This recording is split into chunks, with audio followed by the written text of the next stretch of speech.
2021 del curso de Derecho de Familia de la Universidad de Antofagasta.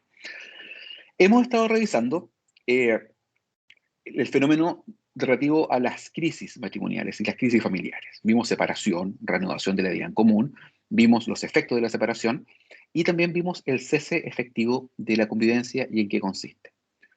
Corresponde entonces el día de hoy que veamos ya cuáles son las causales de terminación del matrimonio, ¿ya?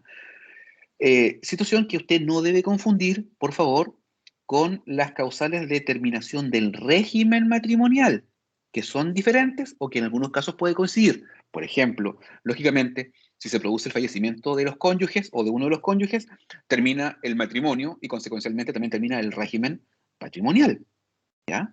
Entonces, vamos a ver hoy día las causales de terminación del matrimonio, ¿ya?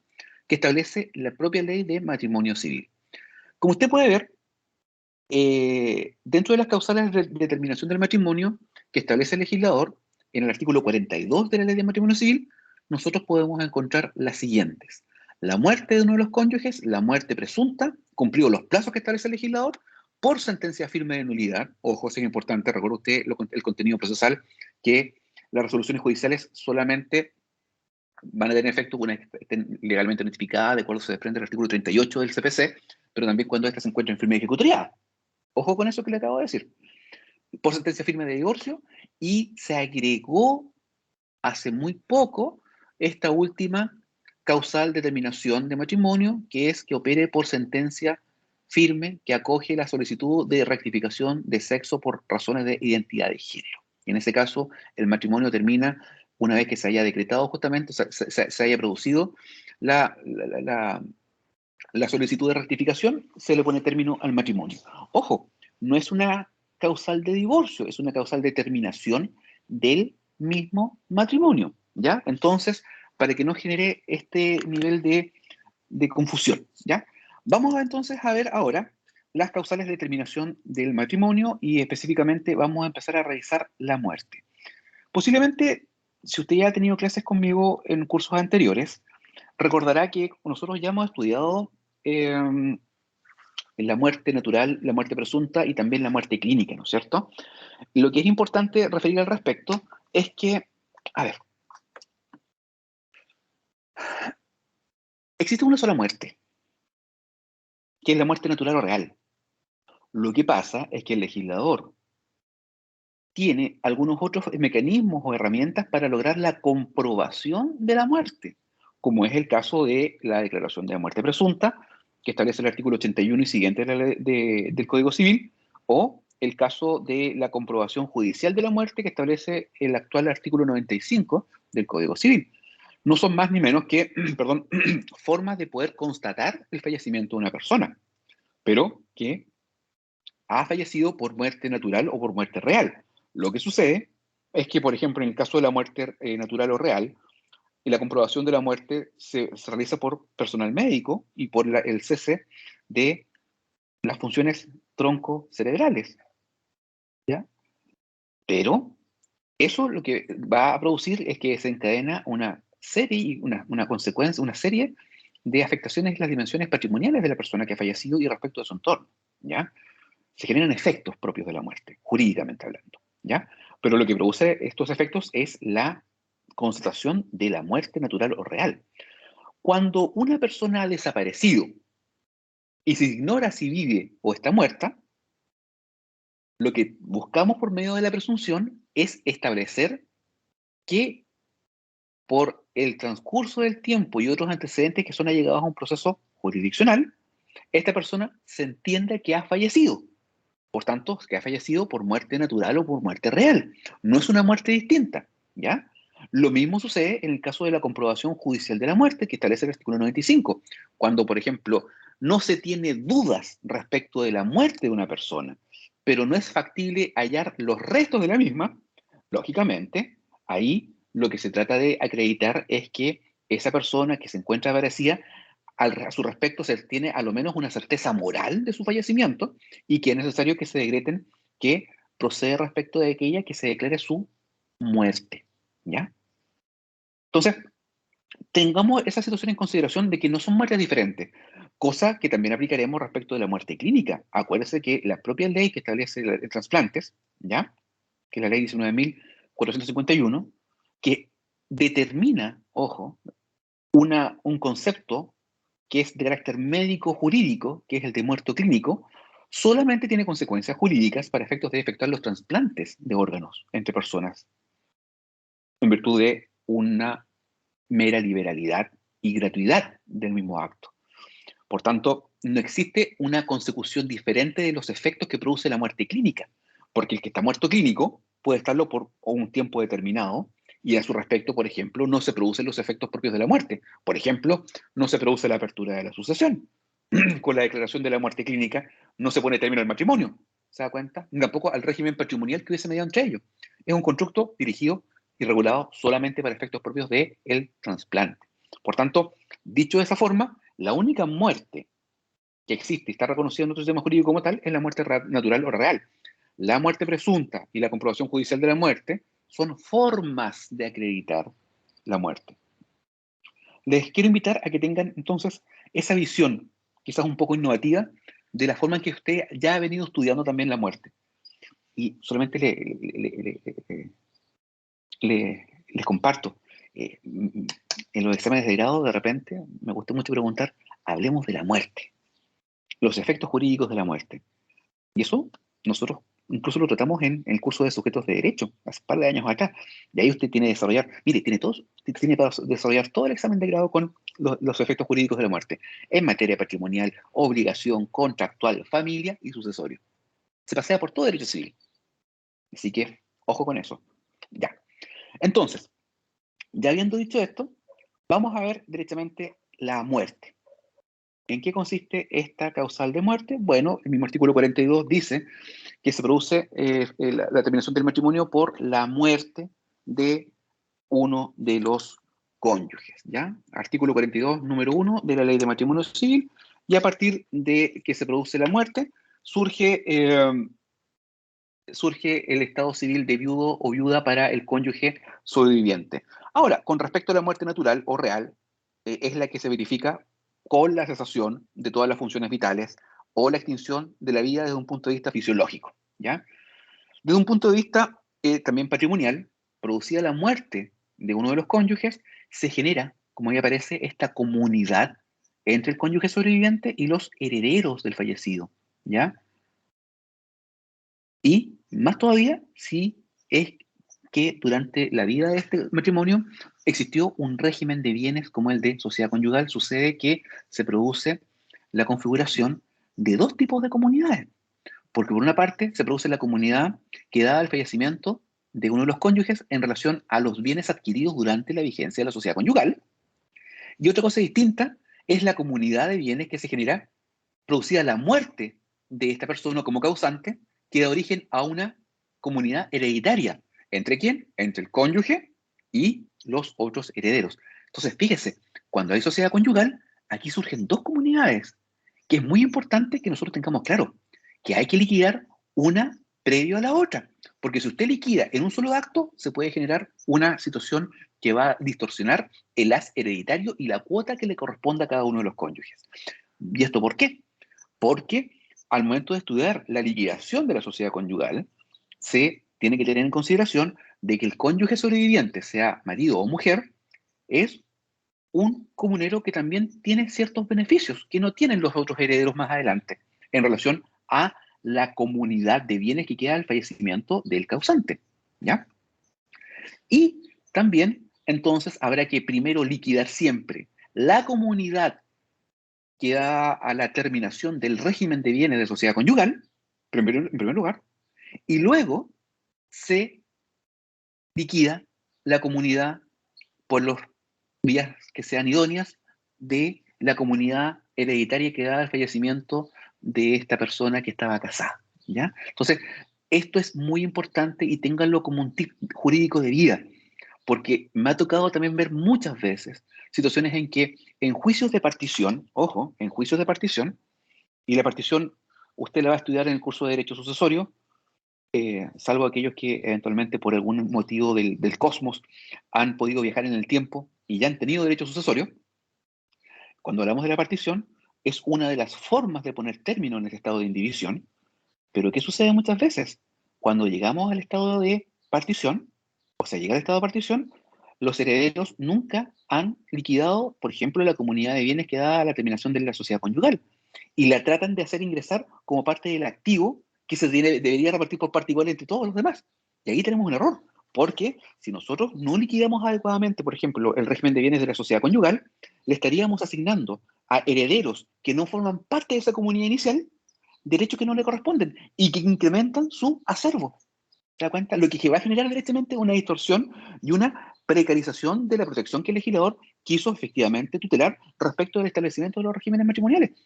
Ojo, la existencia de regímenes matrimoniales es una garantía de aplicabilidad del derecho, porque los bienes que se hayan adquirido durante la vigencia de la sociedad conyugal o el régimen de participación en los gananciales van a estar sujetos a un régimen determinado y especial. Entonces, siempre el día de mañana, cuando a usted les toque hacer una partición, tienen que tener claro esta situación. Y revisar si el causante ha estado casado y si estuvo casado bajo el régimen de sociedad conyugal. Si está casado en sociedad conyugal, primero, antes que liquidar la comunidad hereditaria, liquidar la comunidad que da a la terminación del matrimonio, de acuerdo a las reglas de la sociedad conyugal. ¿Se da cuenta? Que es el estatuto jurídico que hay que utilizar. Y luego de aquello, que se le haya adjudicado, por ejemplo, lo que le corresponde a la cónyuge o al cónyuge sobreviviente, recién ahí usted ingresa el remanente a la, a la sucesión hereditaria. Porque mire, como usted va a tener que ir estudiando a la par los regímenes matrimoniales, aquí yo le estoy haciendo comentarios de aplicabilidad, para que usted entienda que este ejercicio es profesionalizante. Porque pongamos la siguiente situación. Y luego le doy la palabra a doña Claudia. Pongámonos la siguiente situación. Imagínense que la mujer está casada en sociedad conyugal y la mujer laboró durante toda la vida matrimonial un trabajo separado de su marido y conformó el denominado patrimonio reservado a la mujer casada que establece el artículo 150 del Código Civil. ¿Ya? Y fallece el marido. Matemos al marido. Fallece el marido. Pero la mujer nada dice y después un heredero, un hijo, dice, voy a pedir entonces que se efectúe, se haga la posesión efectiva de la herencia y se determine cuál es la masa que está quedada acá. ¿Cuál es la masa que conforma la masa partible hereditaria? Y resulta que justamente el heredero anota como un bien del causante un inmueble que se adquirió durante la vigencia del matrimonio. Pero ojo, si no hemos liquidado de forma previa la sociedad conyugal, no podemos hacer la pregunta esencial y basal, que es que ¿cuál va a ser el destino de los gananciales? Porque, por ejemplo, si la mujer acepta los gananciales, lo que está diciendo es que renuncia a su patrimonio reservado a la mujer casada, que es el artículo 150, y luego de eso va a tener que ingresar todo lo que adquirió producto de su trabajo separado de su marido al haber social. Y luego esa haber social formar parte de la comunidad hereditaria que se va a repartir por parte de, de acuerdo a las órdenes sucesorales que establece el Código Civil, determinando si hay o no hubo testamento y de acuerdo a la cuota que le corresponde asignada por ley en consideración a la cuota que le corresponde a cada uno de los asignatarios forzosos.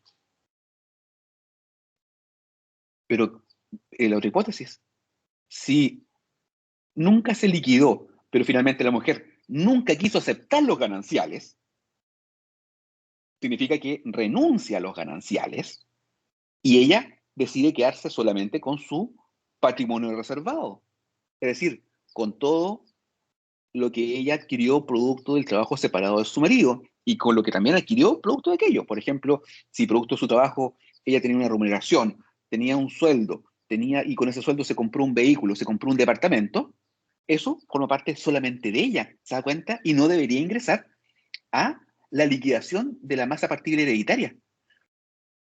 Creo que ese ejemplo es extremadamente claro para determinar la importancia de generar un proceso diferenciador a la hora de efectuar la liquidación de un causante que estuvo casado en sociedad conyugal. Porque la mujer tiene la ventaja exclusiva de ella de poder aceptar o renunciar a los gananciales bajo el régimen de sociedad conyugal. No lo puede haber hecho el marido. Por tanto, esa decisión es clave, jóvenes, para poder determinar la masa real partible que se va a distribuir entre todos los coasignatarios, herederos forzosos. Hágame caso, por favor. Cuando a usted le toque ser partidor, juez partidor o participar en una partición como abogado o abogada, primero analice eso. Porque vamos a ver también, y usted va a estudiar, que la mujer puede renunciar a los gananciales en cualquier momento. Incluso puede renunciar a los gananciales al momento de celebrar el matrimonio. ¿Ya? Y lo puede hacer posteriormente también. ¿Ya? Doña Claudia, por favor, ahora sí, adelante. Profesor, hola, buenos días. No, era una duda Perfecto. con respecto a que entonces siempre se debe de realizar, o sea, siempre se tiene que liquidar primero la sociedad conyugal, ¿cierto? Sí, bueno, o sea, si es que Ese es no como quiere el tener, primer paso. si es que usted no quiere tener problemas jurídicos desde el punto de vista de la correcta determinación de la cuota hereditaria que le correspondería a cada uno de los asignatarios forzosos. Sí, siempre hay que hacer eso. Ahora, la ley no lo obliga, pero yo se lo recomiendo altamente, porque si no se va a generar esta confusión entre los patrimonios. Ah, ya, profesor. Gracias. Bien. Entonces, ojo, esa es una nota, creo que es importante que usted lo tenga en consideración y claro a la hora de entender que la muerte efectivamente es una causal determinación de matrimonio y después, luego de esto, también se generan todos los otros efectos propios de la asociación por causa de muerte, ¿ya? Ahora, eh,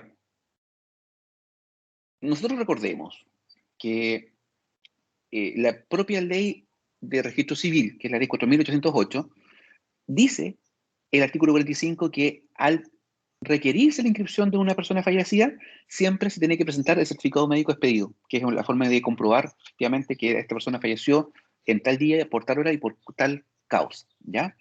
En cambio, si lo que se hubiese producido es la muerte clínica, se debe acompañar otra certificación que establece el artículo 11 de la ley de trasplante, ¿ya? Pero la consecuencia es que, recordemos, el mismo artículo 78 dice que la persona termina con la muerte y es la muerte natural, ¿ya? Y, ergo, de acuerdo al mandato que establece el artículo 102, bueno, el matrimonio termina justamente por la muerte de uno de los cónyuges. Y se unen actual e indisolublemente y por toda la vida. Bueno, ¿y por toda la vida hasta cuándo? Hasta que se produzca la muerte. Más allá de eso, bueno, tendrá un muerto que es soltero. ¿Ya? Eh, ¿Qué es importante en este sentido, jóvenes? Porque aquí hay un caso que siempre les traigo a colación, que, que es de relevancia. Imagínense, estamos frente a una situación de una demanda de divorcio. ¿Ya? Demanda de divorcio. Durante la tramitación de la demanda de divorcio, se produce el fallecimiento de uno de los cónyuges. ¿Por qué sería importante establecer cuál es la causa entonces por la cual se puso término al matrimonio? Ya sabemos que el matrimonio puede terminar por muerte de uno de los cónyuges o también por sentencia firme de divorcio. Y las consecuencias son muy, muy disímiles. Porque, por ejemplo, si una persona termina su matrimonio por muerte, ¿qué pasa con respecto del cónyuge? A ver, jóvenes, ¿qué pasa respecto del cónyuge o la cónyuge que quedó sobreviviente o supérstite? ¿Es heredera o no es heredera? ¿El viudo o viuda es o no es heredero o heredera? Por regla general. Por regla general es heredero forzoso. Es heredero forzoso, ¿no es cierto? Así lo dice la ley. Es heredero forzoso. Pero fíjese, si se llegase a declarar la terminación del matrimonio por divorcio, ¿se sigue manteniendo la calidad de heredero? Vamos a ver que eso no es posible. Porque una de las consecuencias jurídicas que se produce producto del divorcio es que terminan todos los derechos hereditarios entre los cónyuges.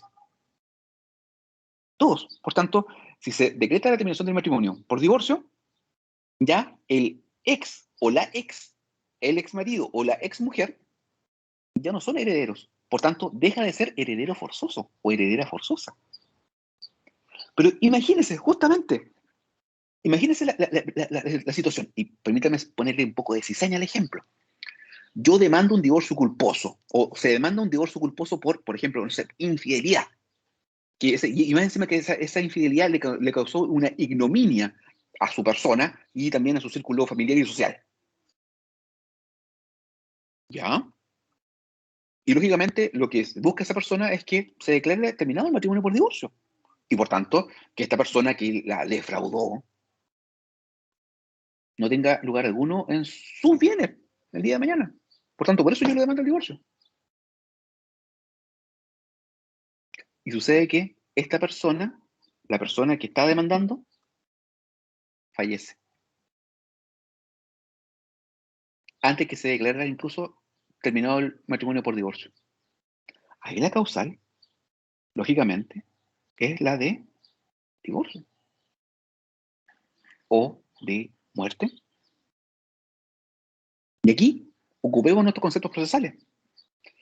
La realidad habla que la muerte produce efectos desde el momento en que se produce. ¡Pum! Muerte natural. Por tanto, en ese caso, la terminación del matrimonio, aun cuando hubiese habido un juicio de divorcio en el intertanto, es de muerte y no por divorcio. Consecuencialmente, la otra persona del demandado sigue siendo heredero.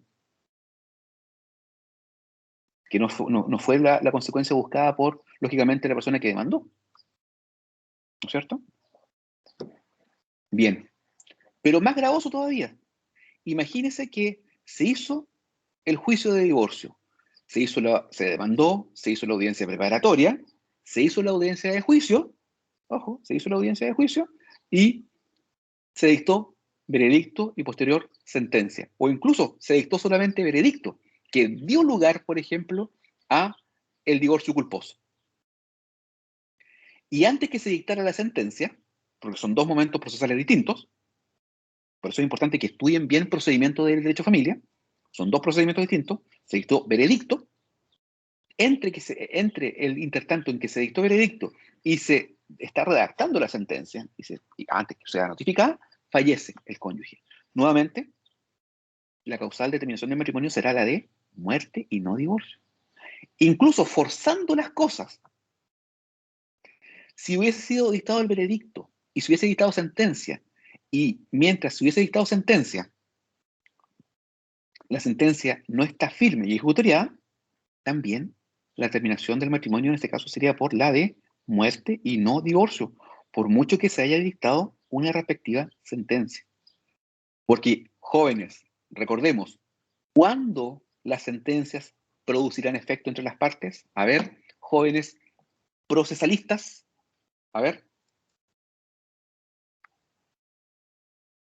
no me Cuando se obligue, preguntar. encuentre firme y ejecutoriada.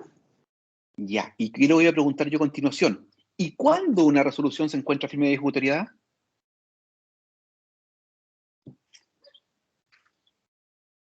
Pregunta de examen de grado.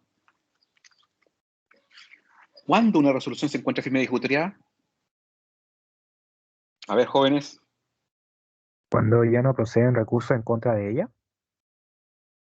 Ya, o, ¿qué más? Desde que se haya notificado a las partes. No. No, pues. Imagínense, se le notifica por el Estado diario. Ahora, imagínense una sentencia por regla general. ¿Cómo se notifica una sentencia? ¿Por qué me obligan a ir para procesar? ¿Cómo se notifica una sentencia, jóvenes? A través de un decreto, profesor, que se le manda a cumplir. ¿Y cómo se le notifica?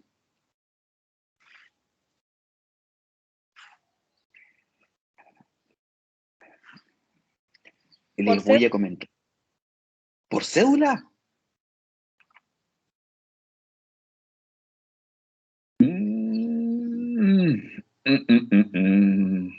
A ver, jóvenes procesalistas. Ay. Aquí llegamos a un punto crítico. Yo no soy acusete, pero le voy a comentar al profesor de procesal de que preguntado cuándo una resolución se encuentra firme y ejecutoriada, don Carlos sí dijo algo que era correcto, pero hay más, hay incompleto. Ojo con esa situación. Les pido que recuerden que el conocimiento a estas alturas de la carrera es integrado. Ustedes ya vieron derecho procesal, ya vieron resoluciones judiciales, por tanto, les pido que recapitulen estos elementos. En una prueba oral, en un examen, esto puede ser preguntado, y si usted no lo sabe, aun cuando no diga directa relación con lo preguntado de la materia, es valorado negativamente. Entonces, jóvenes, no nos engañemos, ¿ya? Ustedes están a puertas de egresar, algunos ya están casi listos. Por tanto, no pueden no saber este tipo de preguntas, porque, por ejemplo, o sea, la notificación de una sentencia, ¿cómo se efectúa? ¿Siempre por cédula? ¿Habrá casos en los cuales se puede notificar por el estado diario? ¿Hay casos en los cuales se tiene que notificar personalmente? Les pido que recapitulen esto, porque es importante. Pero sigamos avanzando porque no quiero distraerme mucho tampoco, pero quiero poner en advertencia la importancia de algunas situaciones de carácter jurídica que ustedes deben manejar, ¿ya? Para que se vayan poniendo el día solamente. Bueno, entonces, lógico, mientras la sentencia no se encuentre firme y ejecutoriada y fallece uno de los cónyuges, la causal será la muerte de uno de ellos y no la sentencia de divorcio. ¿Por qué? Porque el artículo 42 dice por sentencia firme de divorcio, sentencia firme de nulidad. Por tanto, mientras no se establezca que la resolución está firme y ejecutoriada, no podría llegar a operar con ninguna otra causal que no sea, por ejemplo, la de que se produzca en ese instante. Si fue la muerte, lógicamente será la muerte. ¿Ya? Les hago prevención la importancia de manejar términos procesales en este curso también. ¿Ya? Sigamos adelante. Bien.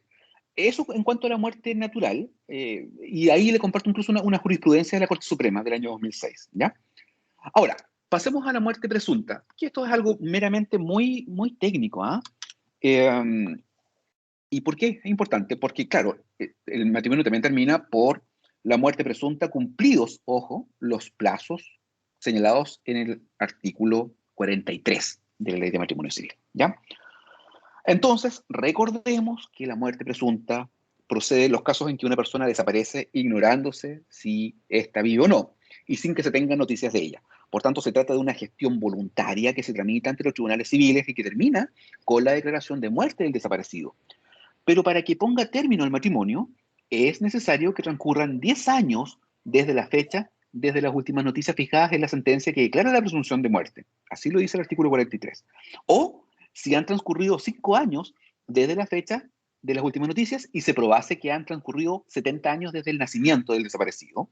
Y el mismo plazo se aplica en caso de que una persona que recibió una herida grave en la guerra o le sobrevino otro peligro semejante, de acuerdo a lo que establece el artículo 81, número 7 del Código Civil. Ahora, por último, en los casos de la persona que se pierde en una nave o aeronave o desaparece en un sismo o catástrofe, el matrimonio se termina transcurrido un año desde el día presuntivo de la muerte. ¿Recuerda usted el artículo 81, número 8, 9 y también el artículo 43 de la Ley de Matrimonio Civil? Ahora, ¿por qué esto es importante? Por la pregunta que ahí aparece. ¿Qué pasa si el cónyuge sobreviviente se vuelve a casar y luego se determina que a la fecha que se casó, el primer cónyuge todavía vivía? Ojo, y después había fallecido. ¿Ya? Recordemos que el posterior matrimonio contraído por el cónyuge del desaparecido con un tercero conservará su validez, aun cuando se pruebe que el desaparecido murió en una fecha posterior a la celebración del segundo matrimonio. Así lo dice incluso el artículo 43, inciso final de la Ley de Matrimonio Civil, y esto también hay que relacionarlo, ojo, con el artículo 84, inciso primero del Código Civil, que establece que en virtud de la dictación del decreto provisorio de bienes del desaparecido, se pone término, ojo, al régimen patrimonial que hubiese mediado entre los cónyuges. ¿Ya? Por tanto, la pregunta es, ¿en qué momento se produce entonces la disolución del régimen de la sociedad conyugal o la partición en la fecha en que se dicta la sentencia en que declara la muerte presunta o en la fecha presuntiva de la muerte en que ella determina? Ahí tenemos una situación. Ojo, también, si bien es cierto, no es una norma que la establezca la Ley de Matrimonio Civil, ¿ya? También hay otra causal de la ley que pues, hay otra causal, y esto es una, buscando, digo en esta causal, porque el matrimonio también termina por esta causal. Y es que en la ley sobre declaración de ausencia por desaparición forzada de la persona, que es la ley 20.377, que se dictó en septiembre del 2009, se aplica en los casos de desaparición forzada de personas porque hayan sido arrestados, detenidos o secuestrados, o de cualquier forma de privación de libertad que sea obra de agentes del Estado, o por personas o grupos de personas que actúan con autorización, el apoyo o aquiescencia del Estado, seguida de la negativa a reconocer dicha privación u ocultamiento o la suerte de su paradera ocurrida entre el 11 de septiembre de 1973 y el 10 de marzo de 1990. El artículo 10 de este cuerpo normativo establece que la sentencia ejecutoriada que declare la ausencia por desaparición forzada producirá, solo en el caso en que el cónyuge no desaparecido lo haya solicitado, la disolución del matrimonio. Es decir, a petición del cónyuge no desaparecido, el juez civil, además de declarar la ausencia por desaparición forzada, se pronunciará sobre la disolución del matrimonio. Incluso la misma disposición establece que se autoriza para ampliar la sentencia, no obstante estar ejecutoriada la misma si el cónyuge solicita la disolución del matrimonio. Mire qué interesante norma en ese sentido, ¿ya? Ahora, otra pregunta que, ojo, no es poco usual que se presente, ¿ya? ¿Qué pasa con el matrimonio que terminó por muerte presunta de uno de los cónyuges cuando éste reaparece y se declara la rescisión del decreto que lo tuvo por muerto? Recordemos que el artículo 94 del Código Civil establece los elementos de la rescisión del decreto de posesión definitiva de bienes del desaparecido, ¿ya? O sea, en ese sentido, recordemos que en ese sentido se regulan una serie de situaciones de carácter patrimonial. Por ejemplo, que el desaparecido podrá pedir la rescisión en cualquier tiempo que se presente o se haga contar su existencia. Imagínense, una persona desapareció por largo tiempo. Su cónyuge pidió que se declarara respecto de él la presunción de muerte por desaparición. Se dictó la sentencia. Y luego de dictarse la sentencia, y esta se encuentra en curso firme y ejecutoriada, esta persona reaparece vivito y coleando. ¿Qué pasa?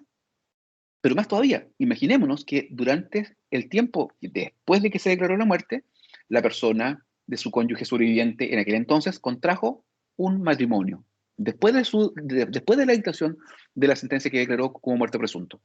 La pregunta es, ¿retornado o reaparecido este desaparecido, se podría revivir el matrimonio?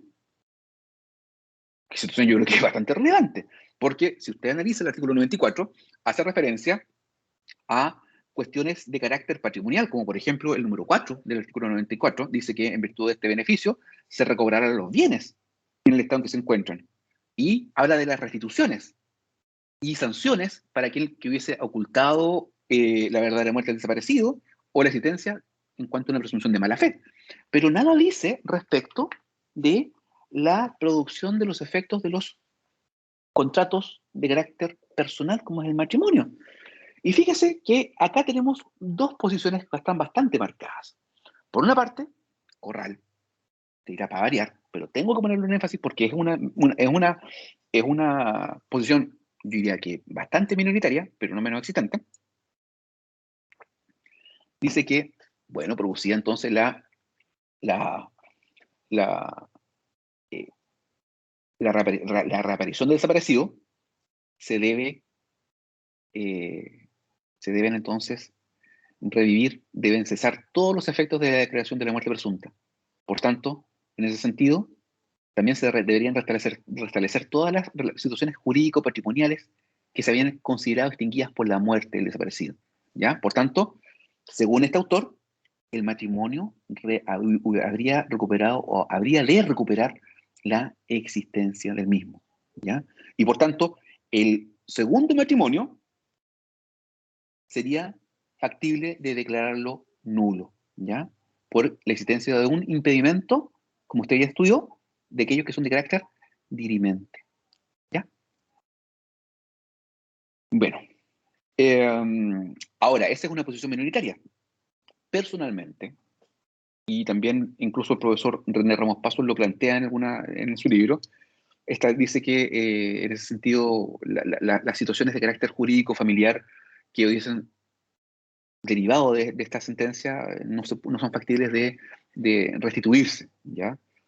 Porque atentaría justamente contra la seguridad jurídica y justamente la persona que obtuvo la declaración realizó todos los procedimientos típicos para que se pusiera término al matrimonio. O sea, ya terminó el matrimonio. Un matrimonio que ha terminado por una causal legal no puede reconvertirse en algo que eventualmente no puede pervivir, porque ya se le puso término en virtud de una resolución judicial, ¿ya? Es una situación jurídico-patrimonial que no puede volver a estar vigente, ¿ya? Esa ha sido la posición mayoritaria de la jurisprudencia, ¿ya? Ahí Corral siempre teniendo una nota diferenciadora en ese sentido, ¿ya? Pero esas son situaciones que se pueden llegar a producir.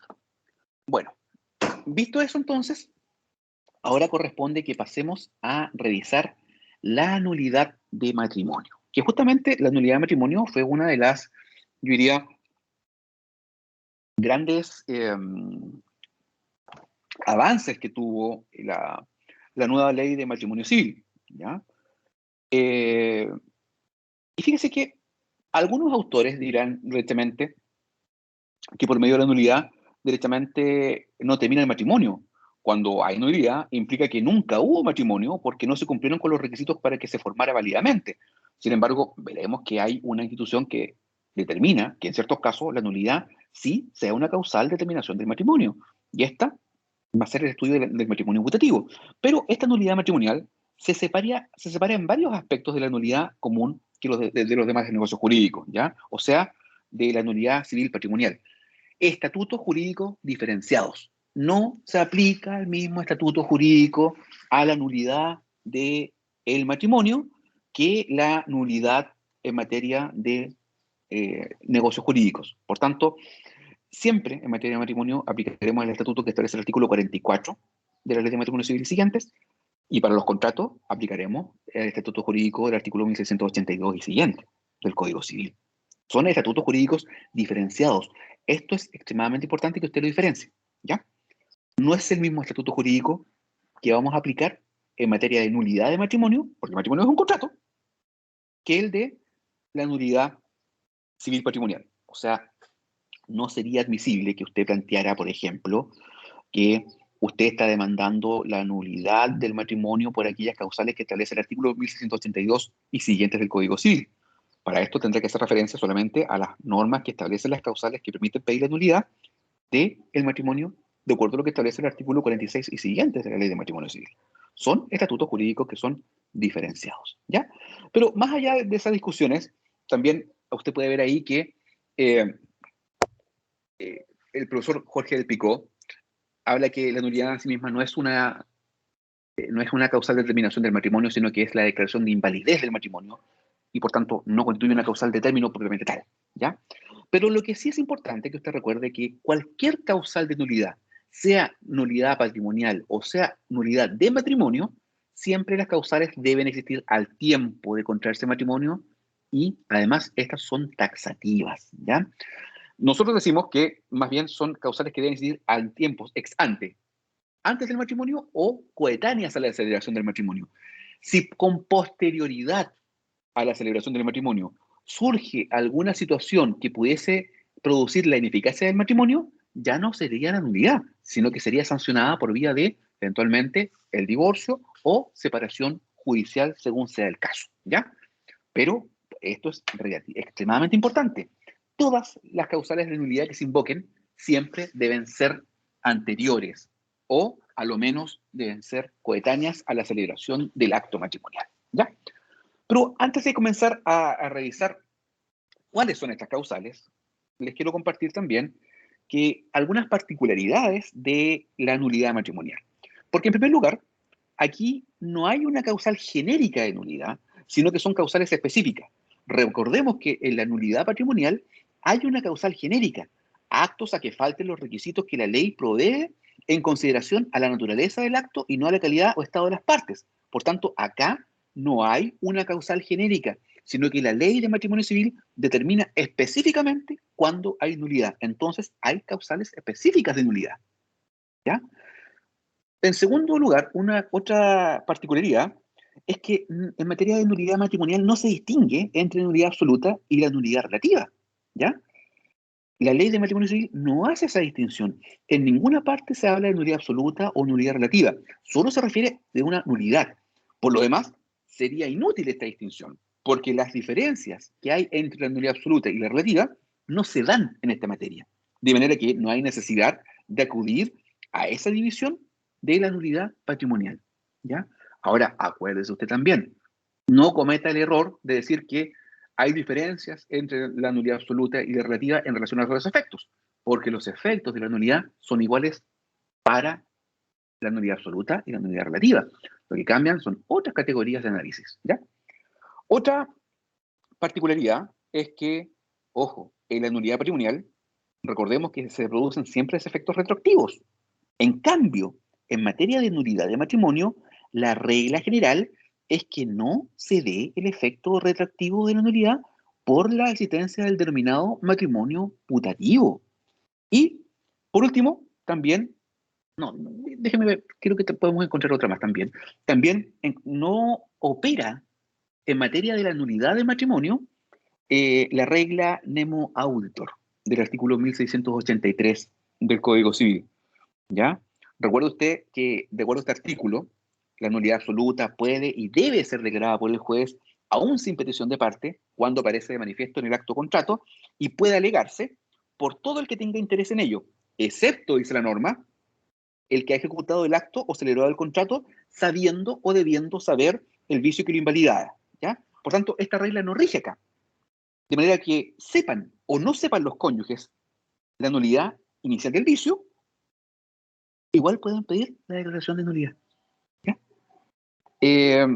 Y también, mire, otra consecuencia es que la acción de nulidad, a diferencia de la nulidad patrimonial, solo puede intentarse en vida de los cónyuges, mientras vivan ambos cónyuges. Así lo dice el artículo 47 de la Ley de Matrimonio Civil. Eso sí, con algunas excepciones, según vamos a ver, que establece el artículo 46. ¿Ya? Por ejemplo, en el caso de los matrimonios celebrados en el artículo de muerte, donde la acción también corresponderá a los herederos del cónyuge difunto, o también cuando la acción de nulidad fundada en la existencia de un vínculo matrimonial no disuelto, corresponde también al cónyuge anterior. ¿Se da cuenta? Entonces, y en principio, también recordemos que la nulidad no prescribe, pero las excepciones son tantas que al final la regla general parece ser que quedó en el olvido, y eso lo vamos a ver después en el artículo 48. ¿Ya? Entonces, eso como algunas particularidades también de la nulidad de matrimonio. Pero también es importante señalar que fue un gran avance la nueva regulación de la nulidad de matrimonio en Chile, en virtud de la ley 19.947, porque por fin se puso término a una espuria institución que era denominada la de los nulidad de matrimonio por incompetencia del oficial de registro civil. ¿Ya? ¿Qué sucedía antes? Recordemos que hasta antes de la dictación, las personas que contraían matrimonio, la única forma en la cual se podía poner término a la misma era por muerte, cualquiera de las que ya hemos visto, o por la nulidad. No había más causales. ¿El divorcio existía? Sí, pero existía como aquel divorcio perpetuo o divorcio temporal que son asimilables a lo que nosotros hoy día conocemos como la separación de hecho o la separación judicial.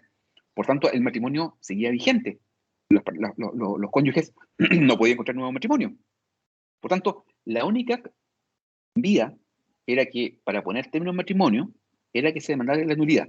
Pero no siempre se iban a producir las causales de nulidad. Por tanto, se ocupaba una causal que era genéricamente ampliamente ocupada, que era la incompetencia del oficial de registro civil. ¿Qué sucedía?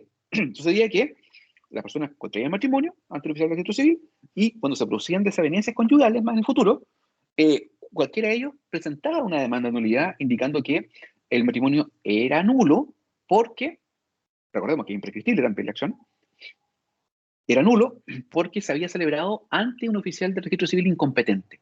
¿Y por qué era incompetente? Porque a lo menos el cónyuge que demandaba o el otro demandado no tenía su domicilio en la jurisdicción del oficial de registro civil ante el cual se había celebrado el matrimonio. Con lo cual bastaba que se presentara una prueba falsa al respecto por medio de declaración de testigos que indicaban que efectivamente a la época del matrimonio estas personas vivían en lugares distintos a la de donde se había celebrado el matrimonio. Y con esto no quedaba más que efectivamente declarar nulo el matrimonio, lo cual generalmente era un fraude a la ley. Pero era la única vía que tenían muchas veces ante situaciones que eran insostenibles, con todo lo que significa directamente la consecución de los efectos de la nulidad. Acuérdese, la nulidad en aquel respecto se entiende que nunca hubo matrimonio. Por tanto, también al no haber matrimonio, pese a que se mantenía la afiliación respecto de los hijos, igual que el día de hoy, se perdían todos los derechos sucesorios. O si se habían adquirido bienes durante la vigencia del matrimonio, pese a la existencia también del matrimonio hipotético en aquel entonces, no había habido matrimonio, ergo, como no hubo matrimonio, no hubo régimen de bienes, y entre ellos existía solamente una comunidad de bienes que había que liquidar en conformidad a las normas de la liquidación de las comunidades, simples, comunes y corrientes, con ninguna garantía de mejor derecho que sucede en el caso de la liquidación de los regímenes matrimoniales que establece el legislador. Entonces, la ley vino a poner término a esa situación y estableció causales determinadas y específicas. Más todavía, se eliminó la incompetencia del oficial de registro civil, porque usted bien sabe, cuando estudió matrimonio, hoy día todos los oficiales de registro civil son competentes para poder contraer, para celebrar matrimonio de las personas independientes del domicilio. ¿Ya? Entonces, tengamos esto en consideración como uno de los avances que se logró en esta ley, pero lo que se tradujo en que las causales fuesen mucho más taxativas a la hora de su aplicación. Bien, entonces, con esto ya podemos empezar a revisar nosotros, en materia de la nulidad del matrimonio, cuáles son las causales de nulidad del matrimonio. Y las causales de nulidad del matrimonio se encuentran establecidas en los artículos 44 y 45 de la Ley de Matrimonio Civil. Y mire, yo la podría clasificar en tres grandes grupos. ¿Ya? Primer grupo, cuando uno de los contrayentes estuviese afecto por una incapacidad absoluta, lo cual deviene del artículo 5 de la Ley de Matrimonio Civil, o incapacidad relativa, artículos 6 y 7 de la ley. O segunda categoría, cuando exista un vicio del consentimiento, de acuerdo a lo que establece el artículo 8, y en tercera categoría, cuando el matrimonio no se hubiese celebrado ante el número de testigos hábiles, ¿ya? Por tanto, recordemos, si existe infracción a los requisitos de existencia, como la falta de ratificación o inscripción del matrimonio religioso, la sanción de ineficacia es la inexistencia, ¿ya? En otro sentido, si existe una causal sobreviniente, puede eventualmente constituir una causal de divorcio de aquello que establece el artículo 54 y siguientes de la Ley de Matrimonio Civil, pero no una causal de nulidad, ¿ya? Y fíjese que solamente para que usted vaya viendo, les quiero comentar un caso que me tocó ver también hace un par de años atrás, justamente a propósito de la nulidad del matrimonio, ¿ya? Esto se los quiero comentar porque el día de mañana incluso les puede llegar a servir a ustedes como para poder resolver la situación. Ya dijimos, en la primera categoría, de acuerdo al artículo 44, están aquellos impedimentos dirimentes, ¿ya? Aquellas personas que estuviesen casadas, las personas menores, los que tuviesen algún trastorno psiquiátrico, inmadurez, incapacidad de expresión, parentesco o alguna indignidad, ¿ya? ¿Qué sucedió? Mire, tuve el caso de una pareja, ya eran adultos, ya habían cumplido 18 años, y en un acto de rebeldía, esta pareja que eran pololos, eran novios, cuando cumplieron 18 años, esperaron que el chico cumpliese 18 años, habían estado pololeando por un par de años, como alrededor de 2 años anteriormente, no tenían hijos de por medio, y producto de esta situación, ellos en un acto de rebeldía, fíjese lo que estoy diciendo, un acto de rebeldía, decidieron contraer matrimonio, sin decirle a nadie, o sea, a nadie, me refiero a sus padres o a sus familiares cercanos. Si tuvieron que decirle a alguien, a lo menos a las personas que los acompañaron al acto de manifestación de matrimonio, como también después a la celebración del mismo. Fíjense. Y estos chiquillos contrajeron matrimonio. Se casaron un día X. ¿Qué creen que pasó ese día, en la noche? A ver. Don Claudio, usted siempre está tan activo. Profesor. ¿Qué pasó? Estos chiquillos se casaron al mediodía, sin decirle a nadie, más que los testigos, y después, ¿qué cree que pasó la noche? Se me vienen dos cosas en la cabeza. Una de ellas es A que ver. le hayan contado a la familia y la otra es que hayan consumado el matrimonio. ¿Usted cree que a esa altura eventualmente la consumación no se hubiese producido? No, pero le agradezco la situación. Pero no fue eso lo que pasó. No le contaron a los padres y tampoco es que no hubiesen consumado el matrimonio, porque en definitiva habían mantenido relaciones sexuales previamente y más allá de esa situación que es humana, no tiene fines prácticos acá. Ojo, pero ¿sabe qué? Solamente a propósito de lo que usted dice, oye, ¿sabe que queda un resabio del derecho canónico matrimonial en el artículo 1792, creo, del Código Civil, que habla justamente respecto de alguna consecuencia jurídica de la no consumación del matrimonio? Porque si el matrimonio no se hubiese sido, si el matrimonio no hubiese sido consumado, es decir, no se hubiesen mantenido relaciones sexuales entre los cónyuges, habrá derecho a que operen la restitución de las donaciones efectuadas a título de matrimonio. Ya es una particularidad, una rareza. Ya, pero no pasó eso, don Claudio, no se ha mal pensado. No, ¿qué pasó ese día de la noche? Cada uno se fue a sus casas. La chica se fue a su casa de sus padres y el chico se fue a la casa de sus padres. Estaban casados, pero cada uno viviendo en las casas de sus respectivos padres. Eso pasó ese día de la noche. Al día siguiente se juntaron, hicieron vida juntos y luego por la noche se fueron a sus casas. Y así estuvieron por alrededor de 4 o 5 meses. Hasta que se acabó la felicidad y se dieron cuenta de que la cosa no estaba funcionando. Había sido como una suerte de cristalización. Habían quedado obnubilados con la sola idea de poder contraer matrimonio como un acto de rebeldía frente a la prohibición de sus padres, que no aprobaba esta relación. Créame, que es terrible, que a esta altura de la sociedad, de la vida y del siglo, tengamos situaciones así todavía, y que ellos contrajeron matrimonio por esa situación. La pregunta es, ¿ellos estaban preparados para enfrentar la vida matrimonial? ¿De vivir juntos? ¿Este proyecto de comunidad que implica el matrimonio? Con todas las obligaciones que conlleva. No es fácil. Y se dieron cuenta que efectivamente no había forma de seguir adelante con el matrimonio. Se empezaron a producir desavenencias. Estamos hablando de personas de escasos 18 años. Si bien es cierto, son adultos. Son escasos 18 años. Recién estaban iniciando, en ambos casos, estaban ellos iniciando su enseñanza de la vida universitaria. Dependían económicamente de sus propias familias. No podían vivir juntos. Entonces se dieron cuenta de que no era tan bonito el panorama como se lo hubiese presentado inicialmente. Y ahí surgió la situación. Bueno, entonces, ¿qué hacemos?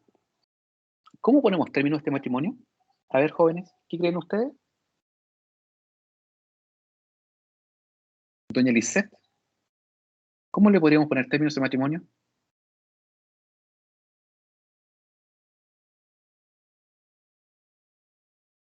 Doña Camila, no sé si está por ahí, ¿cómo le ponemos término a ese matrimonio?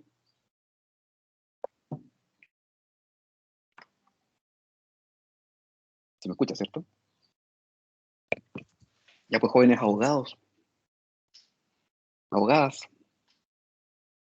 le llega ese caso a usted, a su despacho jurídico. ¿Qué solución le propone? Doña Claudia, usted también ha estado activa hoy día. Les pregunto directamente.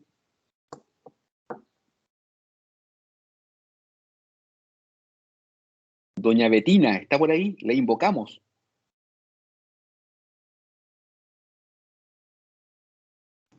Profesor, Sí, en primer lugar, por un cese de convivencia, porque no existe un matrimonio que sea inválido, ¿o no? pero, a ver, yo afinaría un poco más la puntería jurídica ahí, doña Claudia, porque puede ser interesante como usted lo propone. Pero ya, efectivamente, cese de convivencia. Ya, pero cuando nosotros estudiamos ciencia de convivencia, ¿qué es lo que era más importante? El corpus, el animus separationis, el corpus o el animus matrimonialis. ¿Qué era lo más importante?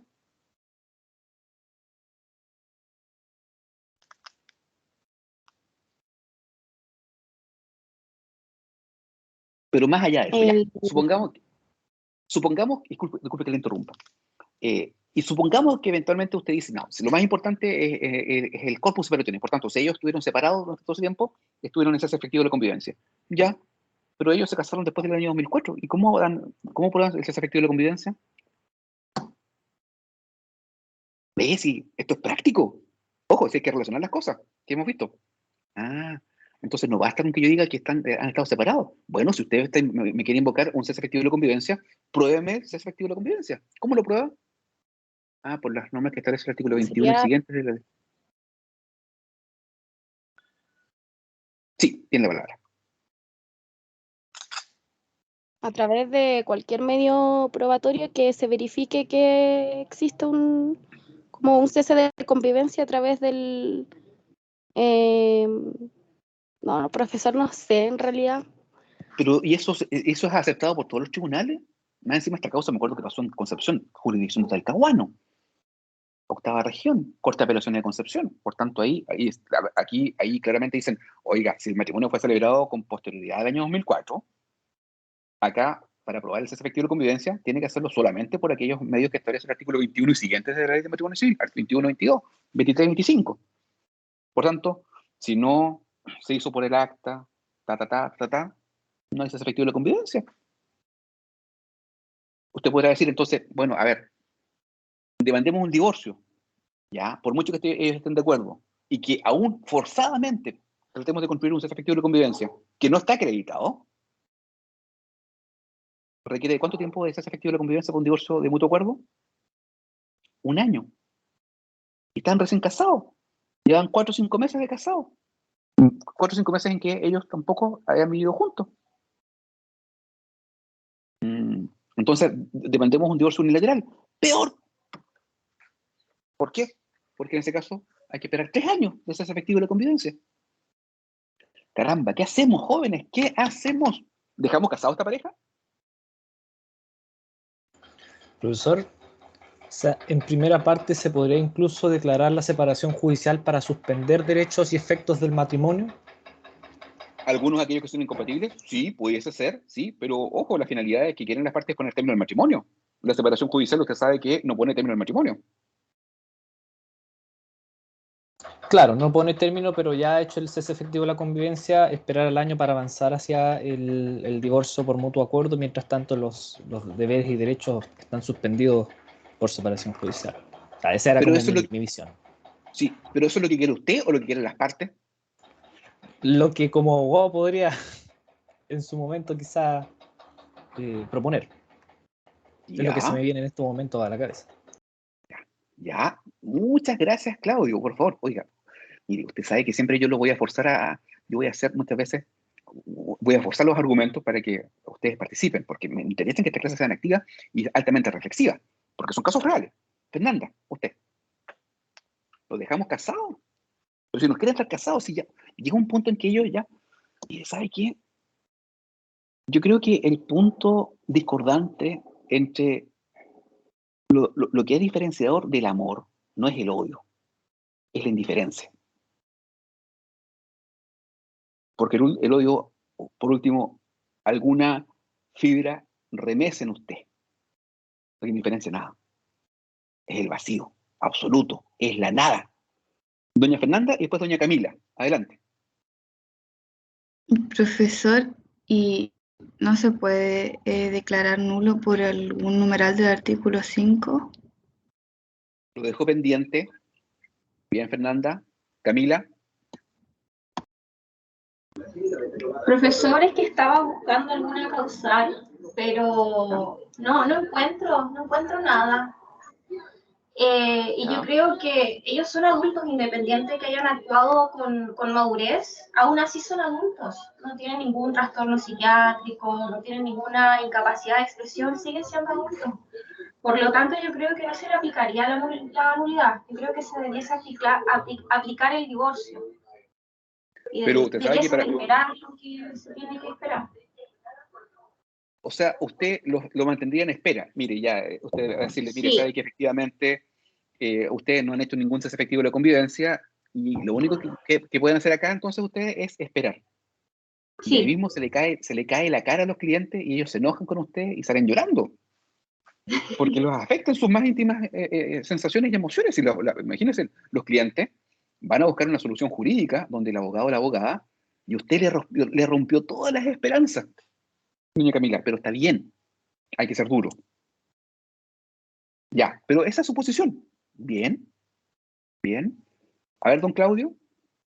Sí, me tomo un poquito como lo que había dicho la compañera anteriormente respecto de declarar quizá la nulidad del matrimonio. Como que trato de escarbar un poco para ver qué podría ser y como que respecto del consentimiento, por ahí como que algo me hace chispa. Porque a lo mejor en su momento el consentimiento, si iban en un acto de rebeldía a casarse y no iban en un acto de seriedad, como que por ahí me prende la chispa diciendo que la nulidad podría avanzar por ahí. Son tremendos los actos de rebeldía, ¿eh? Pero igual, ¿Usted ha hecho alguna...? profesor, A ver, Claudia.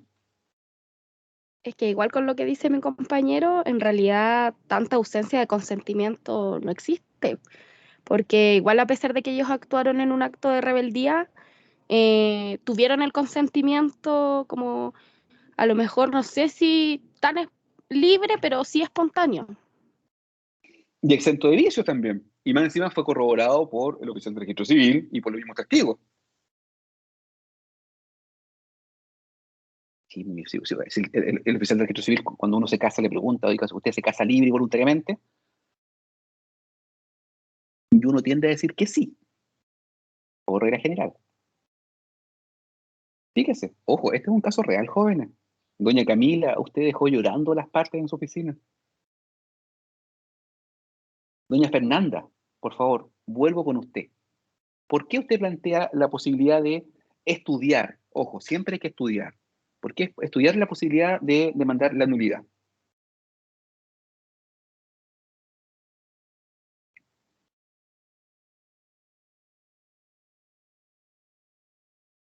Doña Fernanda está, le invocamos nuevamente. Sí, acá estoy. Yo diría que, en realidad no, a ver, diría que quizás pudiera aplicar el artículo 5, numeral 5. Bien, ¿por qué? Léalo usted. Dice, no podrán contraer matrimonio, número 5, los que carecieren de suficiente juicio o discernimiento para comprender y comprometerse con los derechos y deberes esenciales del matrimonio. Mire, si yo estuviese convocando para la contratación de una abogada que integre mi estudio jurídico, usted estaría en primer lugar en este instante. Jóvenes, por favor, y no quiero ser duro con ustedes. Quiero ser estricto y riguroso en lo académico para que no pasen, no tengan pesares en el futuro y se presenten con buenas herramientas a trabajar. Pero el ejercicio profesional es brutal. Estamos, sin duda, todas las profesiones son altamente exigentes. Y nuestro campo también está altamente sobrepoblado por muchos estudiantes y profesionales. Y lógicamente, hay que estar consciente de esas limitaciones que son propias del mercado laboral.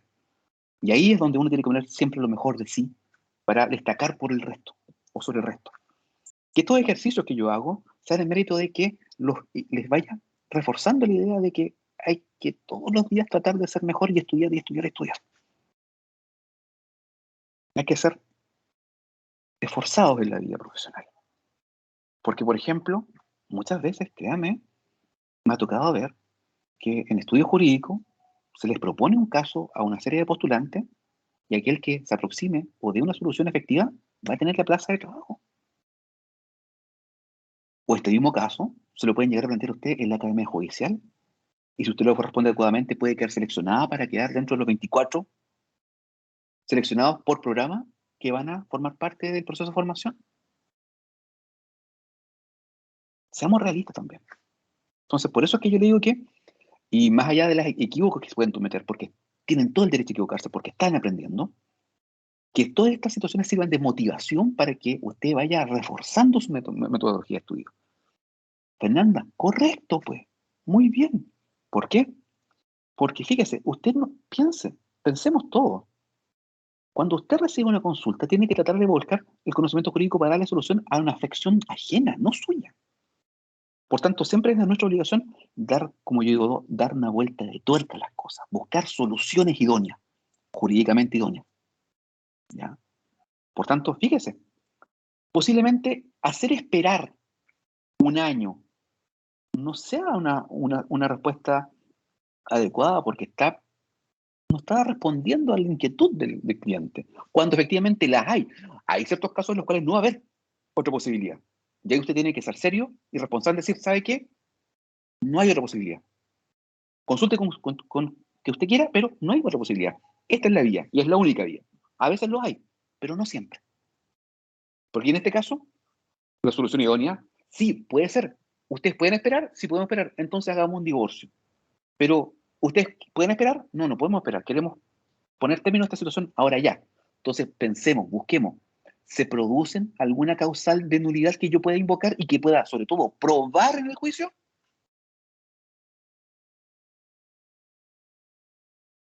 Si usted tiene un caudal probatorio idóneo, inténtelo, hágalo. Porque si no le resulta, igualmente puede tener también la posibilidad de invocar este divorcio de más adelante. E incluso la misma demanda de nulidad mal fundada, que puede haber sido o no probada, puede servir incluso hasta de antecedente para probar el cese efectivo de la convivencia. ¿Se da cuenta? Y a partir de ese punto, contar un año. Ya, pero no es lo querido. ¿Y qué es lo que pasó justamente en este caso? Ojo, claramente, demandé la nulidad del matrimonio fundado en la causal que usted indica, Fernanda. Muy bien. Claro.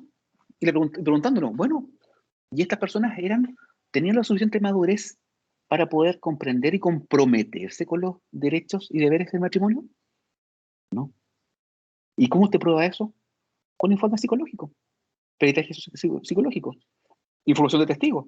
Oiga, ¿sabe qué? Se casaron por un acto de rebeldía, así lo dijeron muchos de sus amigos, así fueron interrogados los padres, así fueron interrogados ellos mismos, y informes psicológicos dijeron, claro, ninguno de los dos tenía lo suficiente madurez para poder enfrentar los compromisos que implicaba el matrimonio. Y las obligaciones que emanan del matrimonio. Artículos 131, 133 y 134. Y el tribunal no tuvo más que decir, efectivamente, acreditado que se había producido la causal, declaró nulo el matrimonio por la causal del número 5 de la ley del matrimonio civil, en consideración al literal o numeral 5 del mismo artículo. Y se logró, lógicamente, la sentencia de nulidad. ¿Es una solución o no es una solución? Fíjese que sí lo fue. Y no hubo que esperar ningún plazo para que pudiésemos invocar posiblemente una causal de divorcio. Que no era requerido por las partes. Pero más todavía, había también otras situaciones de por medio. Porque la chica, la mujer, era hija de un funcionario de la Armada y que tenía derecho a percibir una pensión solamente estando soltera. Por tanto, estando divorciada, no hubiese podido recibir esta pensión tampoco. Ya, pero eso fue una consecuencia adicional, pero no era lo querido realmente. ¿Se da cuenta? Jóvenes, esto es pura aplicación de derecho civil y familia.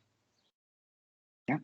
El llamado es siempre hacer una revisión somera de todos los antecedentes y buscar vías de solución alternativas. No nos quedemos solamente con nuestra primera impresión. Y doña Camila, don Claudio, doña Alejandra, doña Claudia, también. Excelente su análisis jurídico.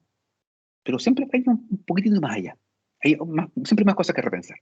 Le felicito, doña Fernanda. Creo que usted apuntó muy bien a la respuesta. Y esa es la idea de esta clase, que sea extremadamente activa. Y también, jóvenes, les insto, hagan preguntas. No se queden con dudas.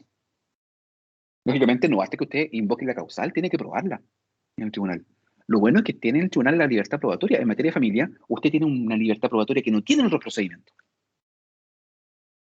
que es una garantía, entonces, de justamente, y es más todavía, yo diría que también es el ejercicio que se genera del ius connubii, a no querer seguir casado cuando la situación no merita la misma.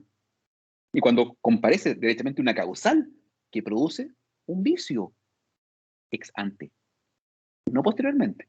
Porque si surge posteriormente, ya no puede ser una causal de divorcio, perdón, una causal de nulidad, sino que podrá ser o configurar, según sea el caso, una causal de divorcio, cosa distinta. ¿Bien? Interesante el caso, ¿eh? Interesante. Bueno, ahí también importante es los informes psicológicos, psiquiátricos que se evacuaron de las partes, que daban y detallaban directamente el nivel de madurez intelectual de cada uno de ellos, en cuanto a entender qué entendían ellos por matrimonio, pero no dejó de ser un hecho interesante justamente esta rebeldía con que ellos habían comparecido al actual matrimonio y el ocultamiento a su propia familia. ¿Bien? Profesor. Eso, doña Claudia. Y en caso, por ejemplo, de que estos informes psicológicos demuestren que ambos tenían la madurez suficiente, no tenían ningún problema, ¿cómo podríamos terminar con el matrimonio o seguiría con su efecto jurídico? Bueno, ahí usted, lógicamente, siempre el llamado a atención es que cuando usted interponga una acción judicial tiene que tener la teoría del caso responsable, nos llama a decir que usted, antes de presentar la demanda, tiene todas las pruebas. No se construye un caso sobre la marcha. No. Mire, en materia jurídica, excuse la palabra que le voy a decir, que es muy propia del sur de Concepción, de donde yo vengo. No hay que ser chambón, no, hay que ser riguroso. Usted nunca puede presentar una demanda si no tiene a lo menos toda la prueba que usted quiere presentarla. Y usted tiene creada la teoría del caso, qué es lo que usted quiere probar y cómo lo va a probar. Sería irresponsable, por ejemplo, ojo, presentar una demanda de nulidad de matrimonio si usted no sabe que efectivamente va a contar con informes idóneos que detallan que efectivamente que dicen que las partes tienen un nivel de inmadurez. Si es así, mejor no presento la demanda, no hago perder recursos económicos a las partes y buscamos otra solución. Como plantea, a ver, ¿qué es lo que todos quieren? ¿Quieren poner término en el matrimonio? Bueno, no hay ninguna causal de nulidad, no podemos hacer casar ninguna causal estricta que establece el artículo 44 y siguiente de la ley de matrimonio civil, por tanto, busquemos otras alternativas. Pero, por ejemplo, hoy día no sería posible, si es que no contamos con esos informes, que se ponga término en el matrimonio, por esa causal. Es que sabe que, mire, sabe que sí, nos casamos sociedad conyugal y hoy día yo quiero adquirir una cosa. Y el hecho de que estemos casados implica directamente que yo no puedo hacerlo porque si lo hago, esto ingresa al haber absoluto de la sociedad conyugal. Bueno, entonces en ese caso quizás la solución sea, bueno, demandemos una separación judicial en el intertanto, que produce consecuencialmente la terminación del régimen patrimonial. Bien, bueno, y si no puedo demandar nulidad y no se puede llegar a probar ninguna causal, bueno, la única posibilidad será esperar los plazos que establece el legislador y ahí sí debe esperar el plazo para que se produzca la configuración de los requisitos que da lugar a una demanda de divorcio, sea cual sea. Pero, ojo, ese llamado de atención es para todos los juicios y todos los procedimientos. Usted no puede salir a pescar. Usted, al momento de presentar una demanda, tiene que tener su teoría del caso lista. ¿Bien, doña Claudia? No sé si con eso responde un poco a su inquietud. Gracias. Sí. Bien. ¿Dudas o consultas, jóvenes? Si no, seguimos adelante. Bien. Nulidad de matrimonio. Ya. Entonces, veamos ahora, aparte de las causales que ya hemos invocado, y por medio de un ejemplo, también veamos algunas... antes de las características, quisiera que viésemos, por ejemplo, también quiénes son los titulares de la acción de nulidad. Porque la regla general es que la acción corresponde a los presuntos cónyuges. Así lo dice el artículo 46. Y puede intentarse mientras vivan ambos cónyuges. Así lo dice el artículo 47. Pero no obstante, se permite que el cónyuge menor de edad y el interdicto por disipación puedan ejercer por sí mismos la acción sin perjuicio de poder actuar por intermedio de un representante legal. Sin embargo, la ley de matrimonio civil establece excepciones en ambos casos. Y la excepción a la primera regla, es decir, que la acción corresponda al presunto o a los presuntos cónyuges, la establece el artículo 46, puesto que dice que la acción de nulidad fundada en la minoría de edad, menor de 16 años, podrá ser demandada por cualquiera de los cónyuges o por alguno de sus ascendientes. Bien, pero ojo, alcanzados los 16 años, la acción se radicará en él o los que contrajeron matrimonio sin tener esa edad, ¿ya? Otra excepción es que la acción de nulidad fundada en un vicio del consentimiento podrá ser presentada por el que ha sufrido el error o la fuerza. En tercer lugar, la acción de nulidad en los casos de matrimonio celebrados en artículo de muerte también corresponde a los demás herederos del cónyuge difunto. Y por otra parte, la acción de nulidad fundada en un vínculo matrimonial no disuelto corresponde al cónyuge anterior o a sus herederos, ¿ya? Y en el caso de la declaración de nulidad por vínculo de parentesco o por homicidio, puede ser solicitada por cualquier persona. Tenemos frente a una acción popular en interés de la moral o de la ley, ¿ya? Ahora, también hemos dicho que la acción de nulidad es imprescriptible. La regla general es que la acción de nulidad matrimonial es imprescriptible. Así lo dice el artículo 48. Por tanto, se trata de una excepción a la regla general que establece el artículo 1683 en materia de la nulidad patrimonial, que establece un máximo de 10 años de prescripción. Bueno, la acción es imprescriptible en materia matrimonial en los siguientes casos. Primero, en el caso del vínculo matrimonial no disuelto, y es imprescriptible mientras vivan los cónyuges. Si fallece uno de ellos, ahí se aplica la regla excepcional que prescribe en 1 año desde el fallecimiento, según vamos a ver. En segundo lugar, en los casos en que uno de los cónyuges se haya privado de razón. O, en tercer lugar, en los casos en que uno de los cónyuges careciera del suficiente juicio para entender y comprometerse con los derechos esenciales del matrimonio. Es imprescriptible. Y finalmente, también es imprescriptible tratándose de los casos en que uno de los cónyuges no puede expresar claramente su voluntad. Pero, siendo esas las reglas generales de imprescriptibilidad, tenemos excepciones, que son las siguientes. Primero, la excepción de prescripción con plazo de 3 años en caso de que el vicio del consentimiento, error y fuerza, la acción en este caso prescribe en 3 años contados desde que desapareció el hecho que origina el vicio. O en segundo lugar, las excepciones de prescripción con un plazo de 1 año, que tenemos ahí 4 casos. En primer lugar, en el caso del cónyuge menor de 16 años, prescribe en 1 año desde que el cónyuge inhábil adquiere la mayoría de edad. O en segundo lugar, en el caso del matrimonio, en artículo de muerte, prescribe en 1 año contado desde la fecha del fallecimiento del cónyuge enfermo. En tercer lugar, en el caso de que la acción se funde en la existencia de un vínculo matrimonial no disuelto, ahí la acción prescribe en 1 año siguiente al fallecimiento de cualquiera de los cónyuges. Y finalmente, en el caso de falta de testigos hábiles, 1 año desde la celebración del matrimonio, ¿ya? Ahora bien, de esto que hemos dicho, se puede desprender también las características que ahí aparecen reflejadas. Ahora veamos entonces cuáles son los efectos de la declaración de nulidad de matrimonio. Y fíjese que en este tema tenemos que responder a 2 preguntas. ¿Desde cuándo se producen los efectos de la nulidad? Y segunda pregunta, si los efectos de la nulidad de matrimonio son los mismos que se aplican a los otros contratos civiles. Quizás ya hemos adelantado algunas situaciones respecto de la primera pregunta, ¿ya? Porque es necesario distinguir los efectos entre las partes y los efectos que se producen desde que se sentencia quede ejecutoriada, y respecto de los terceros.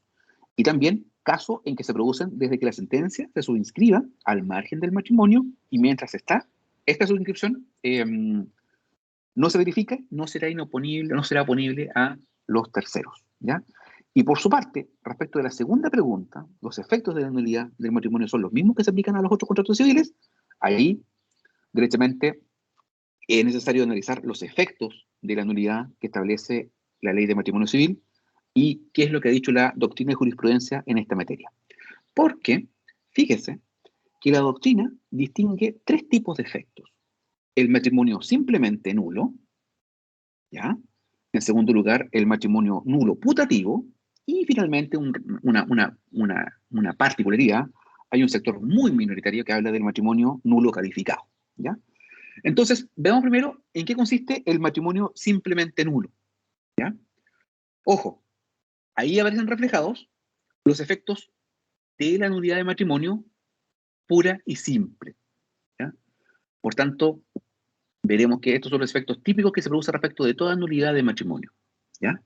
No hubo matrimonio, por tanto tampoco hubo capitulaciones, no son derechos, no son herederos los cónyuges entre sí, no hubo régimen patrimonial, La mujer habría perdido entonces, por no haber estado casada, un privilegio de cuarta clase en materia de prelación de créditos.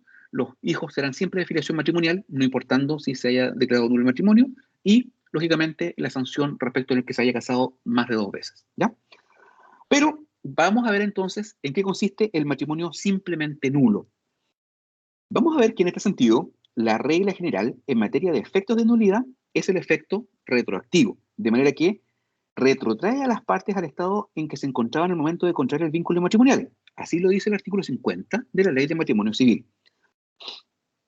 Se trata entonces, fíjese, de una norma de aplicación general, es decir, los efectos que la nulidad genera en todos los casos jurídicos, de la misma forma que el artículo 1687 del Código Civil, ¿ya? Opera con efecto retroactivo. Entonces, en ese sentido, se entendería que el matrimonio nunca existió, de manera que las partes se encuentran en una relación de hecho o simplemente una convivencia, lo que genera consecuencias. Primero, las partes tienen el estado civil de soltero. En segundo lugar, los bienes que pueden haber adquirido los cónyuges, los presuntos cónyuges, o las partes durante este matrimonio, se entiende que quedan sujetos a las normas del cuasi contrato de comunidad y, por tanto, se tendrán que sujetar a las reglas de la comunidad. Recordemos, artículo 2304 y siguiente del Código Civil.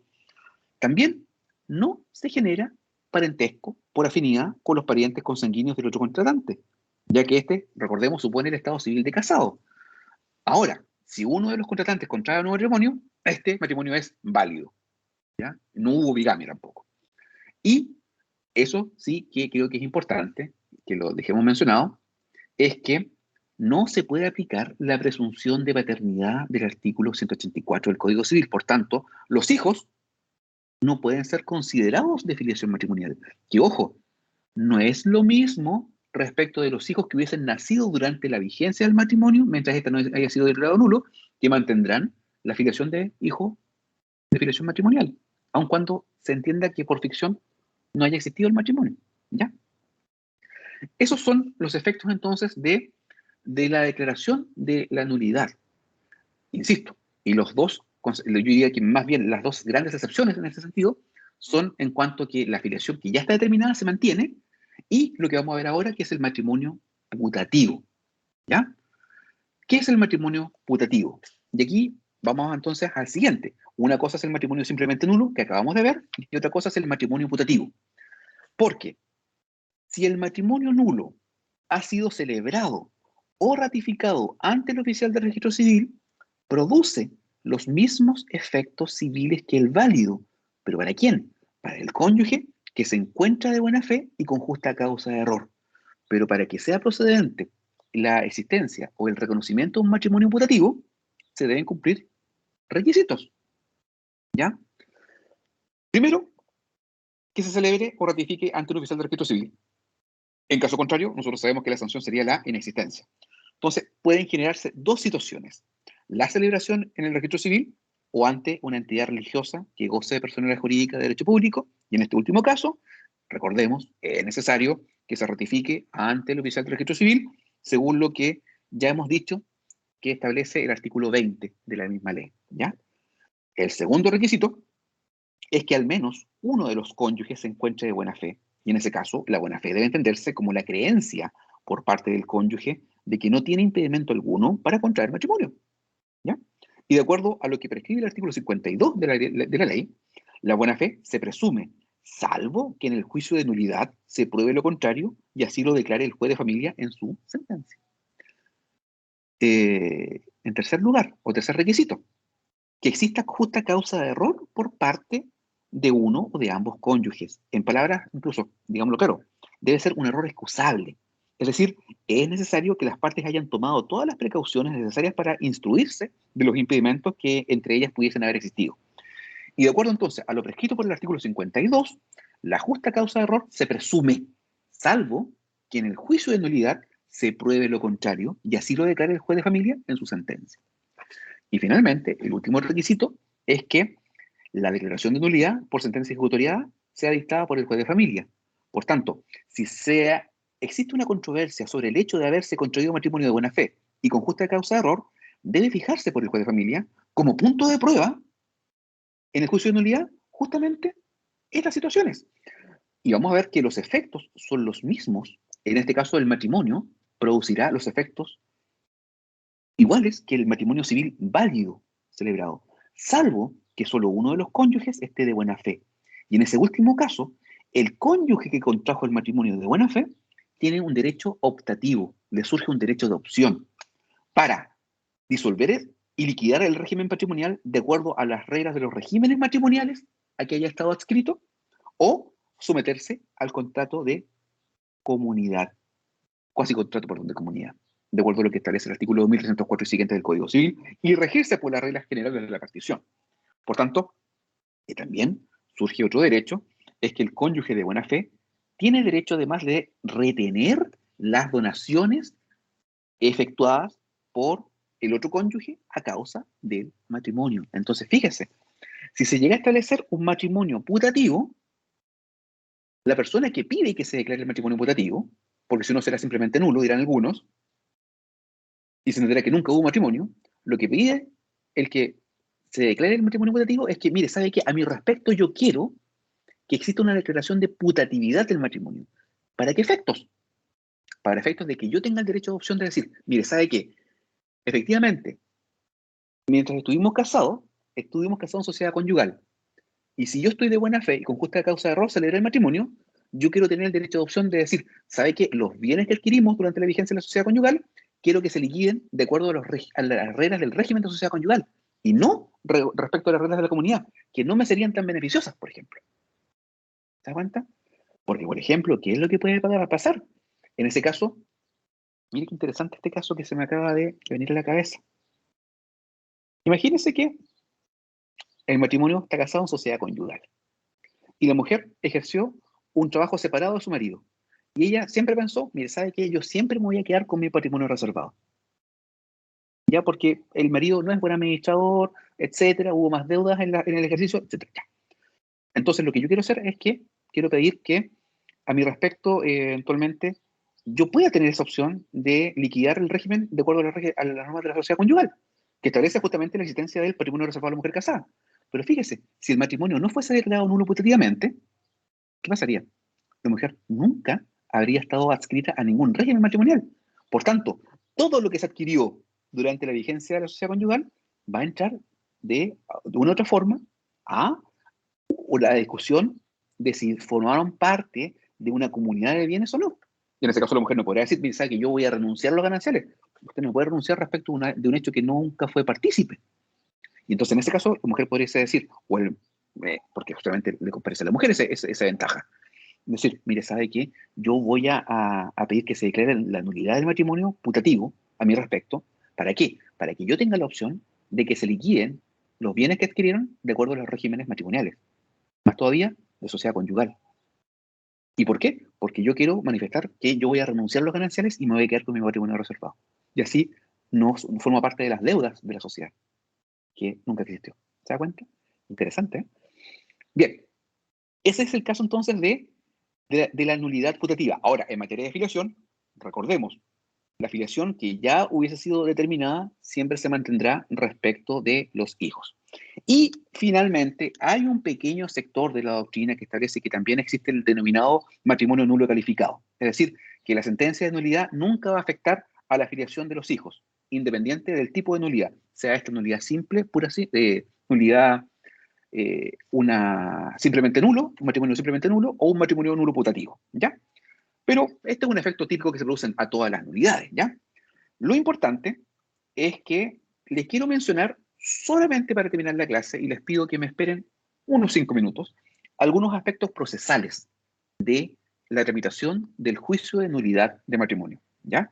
Que posiblemente no lo van a encontrar en el manual del profesor René Ramos Paso, ¿ya? A ver, déjenme ordenar un poquito mis ideas. Les pido 5 minutos. Pero con esto terminamos. La regla general la establece el mismo artículo 46, que señala que la acción de nulidad puede intentarse solo mientras ambos cónyuges estén vivos, salvo las situaciones que ya hemos visto, ¿ya? Por tanto, esta materia es de competencia del Tribunal de Familia, del domicilio del demandado. Así se desprende del artículo 87 de la Ley de Matrimonio Civil. Y se someterá a la regla general del procedimiento ordinario del Tribunal de Familia, artículos 55 y siguientes de la Ley del Tribunal de Familia. Por tanto, Recordemos que las materias de familia, reguladas por la ley de matrimonio civil, deben ser resueltas por el juez de familia, procurando proteger el interés superior de los hijos, así lo dice el artículo 16 de la ley de tribunal de familia, y al cónyuge más débil, artículo 3 de la ley de matrimonio civil, lo hemos visto.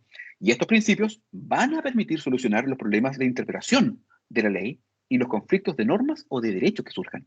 Por tanto, el juez debe resolver las cuestiones relativas a la nulidad, conciliándolas con los derechos y deberes provenientes de las relaciones de familia, de filiación y con la subsistencia de una vida familiar compatible con la ruptura o la vida separada de los cónyuges. También recordemos que procesalmente el procedimiento siempre será reservado a menos que a petición del cónyuge o alguno de los cónyuges, el juez de familia, por resolución fundada, resuelva lo contrario, ¿ya? Y también recordemos que el juicio de nulidad se puede iniciar por demanda, que es la regla general, pero también se puede iniciar por una demanda reconvencional. O sea, en el caso que uno de los cónyuges sea demandado por divorcio o por separación judicial, en este caso, de acuerdo a la ley de matrimonio civil, cuando se presenta una demanda de divorcio y en cualquier momento en que el juez advierta antecedentes que revelen que el matrimonio podría estar afecto a una causal de validez, se lo hará saber a los cónyuges, sin emitir su opinión, porque si no, usted sabe que se genera una inhabilidad. Si en la audiencia o dentro de los 30 días siguientes alguno de los cónyuges solicita la declaración de nulidad, el procedimiento comprenderá ambas acciones y el juez deberá pronunciarse primero sobre la nulidad, ¿ya? Ahora, esta norma que le estoy diciendo, que es del artículo 91 de la Ley de Matrimonio Civil, no es coherente con el actual procedimiento familia, lo que se explica ya que la Ley de Matrimonio Civil, que es del año 2004, es anterior a la Ley de Tribunales de Familia, ¿ya?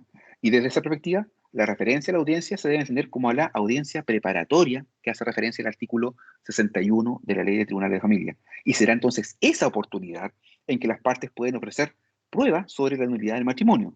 Y desde mi punto de vista, lo que puede generarse más dificultades prácticas es la posibilidad de solicitar la nulidad dentro de los 30 días siguientes a la audiencia, dado que las partes podrían concurrir a la audiencia de juicio y en ella ejercer la acción y ofrecer y rendir pruebas sobre la nulidad, ¿ya? Por tanto, esas son algunas cuestiones procesales que me interesaba compartir con ustedes a propósito de la nulidad de matrimonio, ¿ya? A ver, también les voy a hacer llegar estas láminas para que vayan reforzando el estudio y en la próxima clase que vamos a hacer el día viernes vamos a comenzar a estudiar el divorcio.